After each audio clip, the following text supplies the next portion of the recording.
Well, thanks for being here, everybody. I appreciate you coming in on relatively short notice. Earlier today, I heard from Coach Lebo requesting a meeting with me, and I didn't think it was out of the ordinary because often things come up, especially the day before a game. And when he arrived in my office, the first thing he said was, "Melissa's here with me," and I knew this was not going to be an ordinary meeting. As we sat down, he said, "I'm going to drop a bombshell on you." And then he told me he was stepping down as our head coach effective immediately. Well, you never know how your day may go in this world of college athletics. I can tell you this news did come as quite a surprise to me.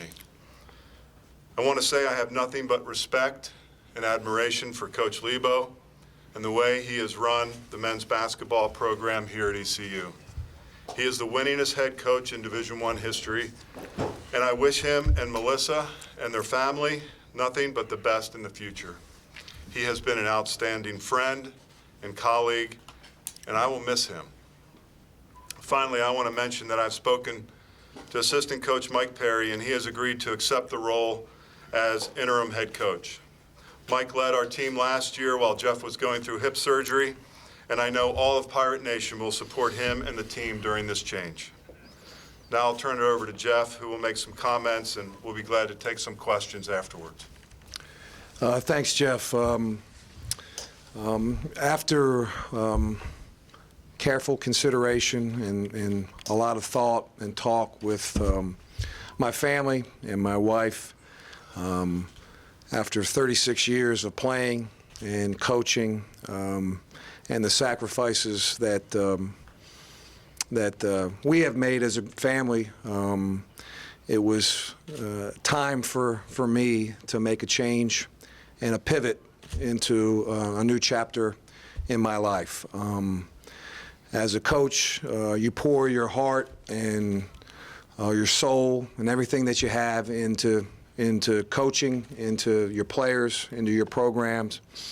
And sometimes there comes a time where you want to focus a little bit more on some areas that you might have fallen short in over the course of the past 36 years. So in talking to my wife and my kids and my family, we thought it would be in everyone's best interest for me to step down as basketball coach here at East Carolina. It was a very hard decision for me to make.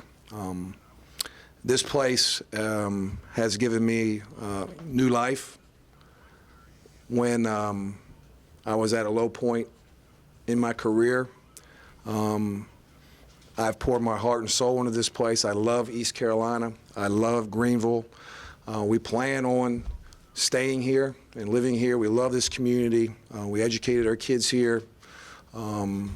This has been a fiber for our family. And so many people that I'd like to thank, in particular, Dr. Ballard, Terry Holland, of course, Jeff, Dr. Staten, our Board of Trustees who have poured a lot of time and effort into our basketball program, our players, our coaches.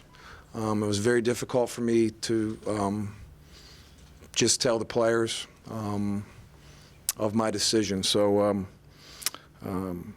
I hope that people will understand a little bit the thought process that I'm going through and a new chapter and a pivot that I'm making. But again, I want to thank a lot of people here that have been a part of our life here the last 8 years, and I'm really appreciative of having the opportunity to be at this great place, this great school, and coach these great student athletes. Open questions. How long have you been contemplating this situation? It's been in the back of my head, Brian, for a while, but nothing really concrete until, fairly recently. Coach, now 6 games into the season, not before. It's just the time. It's time for a leadership change. It's time for a new direction. Timing is never great in these situations, but just felt it was time for me at this point to make that pivot. Coach, how much was the tough losses to teams like Central Connecticut? Did that play a factor? No, it didn't. We could have been undefeated right now if it wouldn't have changed anything. Again, the thought process started a little while back. in the back of my head, but didn't kind of go through the whole process here and really think hard about it until spending a lot of time with my wife and my family. What What are the greatest challenges you faced? Greatest challenges? I mean, there's all kind of challenges. New league is a challenge. Trying to win here is a challenge. I mean, there's challenges everywhere, and this is a great place. There's no doubt about it. I believe in this place. And again, we've had a lot of challenges along the way. I mean, the game in general has changed. The landscape has changed. It's different. That's the challenge. So there's a lot, but there's challenges for every place. Coach, I've seen you over at Rose a lot, watching your son. How much did that play a role in it to be able to have that quality time with your son? Well, I Was it a played. family deal? It was a big deal, really big deal. I missed a lot with him. AAU. I missed playing games. I miss a lot, and I was fortunate to play for my dad, so I was with him every single day. And that relationship that I had with my own father obviously was tremendous, and I haven't been able to have that kind of same thing with my son. So hopefully we'll be able to spend a lot more time together. Can you talk about Coach Perry and what he brings to the table as you leave this in his hands at this point? Well, I've got 3 guys that are experienced, that have been through the wars. The 2 of them have been head coaches, very successful. So the guys are in good hands, experienced hands. The transition will be a little bit easier for them for Mike, because he's been through it already here last year. So I got a lot of confidence in all those guys. How do you think the players going to handle this change?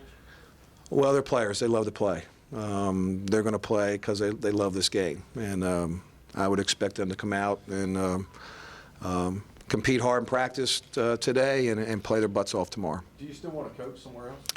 I mean, I'm leaving the door open. I'm not. It's not something I've thought about. I'm not. Maybe in years to come, I'm still fairly young if something arises. But right now, it's the furthest thing from my thoughts. And right now, I want to focus on some areas that I haven't been able to focus on. I tell people all the time, I've been all over the country. I've seen nothing but a gym and a hotel room. So I want to open my eyes and see some different things after 36 years. Are there any specifics there? I mean, if you do want to do, like, is it golf or I don't know, certain thing, family stuff? Not really. I mean, I'll figure it out as I go. I'll figure it out as I go. I want to play golf. I'm going to do that. Do you worry about that? Because coaches, this happens in coaching all the time, guys, they get to a point, they get out of it for a while, and kind of that gym rat in you just pulls you back in. Do you think about that? My wife does.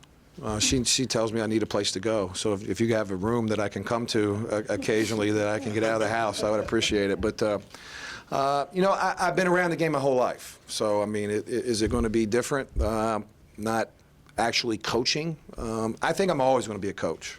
They're always going to call me coach because I've done it for such a long time. But it'll be a transition. There's no doubt about it. I'm sure there'll be days that I'm glad I'm not, and there'll be days that I'll miss the heck out of it. Did you talk to the players at all before you talked to Mr. Comfer, and then what were their reactions afterwards? No, I talked to Jeff first today, and then I just spoke to the players before I came over here. This is for Jeff Comfer. What are the financial ramifications for the university going forward? Well, there's probably none at this point. We'll just move forward with Coach Perry and see where that takes us. But there's no financial implications to the university at this point. Also for Mr. Comfort, is there a blueprint for a coaching search at this point, or is it just a... No, this has been, as I said before, it was a big surprise today. So we have not put together any kind of plan for the future in regards to a search or what we might do next. Coach Lebo, what advice would you give to maybe a future coach if they do bring in a new coach about what you learned from your time here, especially stepping into this new league? I don't know. I have to sit down and think about it. I haven't really thought about that yet. But I will tell them that what a great place this place is, and what great people that we have here and in Greenville and Eastern North Carolina, and what passion that we have here, and how we can win here, and it's going to happen, and I believe that.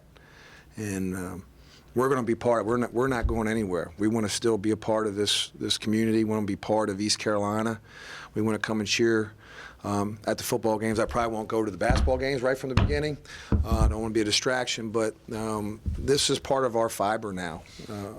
So it's not like we're getting this ugly divorce. I mean, this is something this is a place that we love, and this is where we've anchored. Would you entertain anything in the administration department as far as outside of just basketball, maybe in the entire athletic department? You know, I don't know. I haven't really even thought about that far yet. Would there be a place? If I could get JJ's job, I'd take that. I'm just kidding. I don't want JJ that. needs I a lot of don't want that one. I don't want that one. JJ definitely needs help. So I mean, I'd be happy to talk to Jeff about future opportunities down the road, but I think right now, he needs time with his family and needs time to kind of step back and assess everything. Does it feel like you're leaving anything on the table after starting the season? No, again, the timing's never good in these situations, but I've poured my heart and soul into everything that I've tried to do here, and every decision that I made, I tried to make what was best for East Carolina and for this basketball program. And I hope that I leave here with my reputation in hand. I leave here, hopefully, people say he did it the right way. He was honorable. He believed in the right things. Made the right decisions. So that's the way I'd like to be looked at here, and through that lens. So I hope that happens for me. So what was your instruction to the team and the staff moving forward here with this season going on right now? Well, I just talked to them about, my decision. I'm telling, why I did it, just like I've told you guys, and then I really turned it over to Jeff to talk to him about where they're going to go here in the future. Jeff, in retrospect, is this job tougher than you thought it was 8 years ago when you took it? They're all tough. They're all tough in different ways. They're all. There's no ones that are easier than other ones. There's different challenges. So no, I mean, I loved it here. I really did. I mean, I enjoyed every minute. I've enjoyed those players. I've enjoyed, the challenges that we had. But they're all tough. I haven't had one that wasn't tough. Do you have a number one most memorable moment here? The CIT game, no doubt about it. And then some of the other CIT games when you come out and you saw that the place was sold out, and that was exciting. And playing in a packed house in Minges was awesome. I mean, people talk about it, and I got a chance to experience that. That was fun. It can be like that, and be exciting when he gets it back like that. What will tomorrow be like for you instead of preparing for a game? I don't know. I'll tell you tomorrow.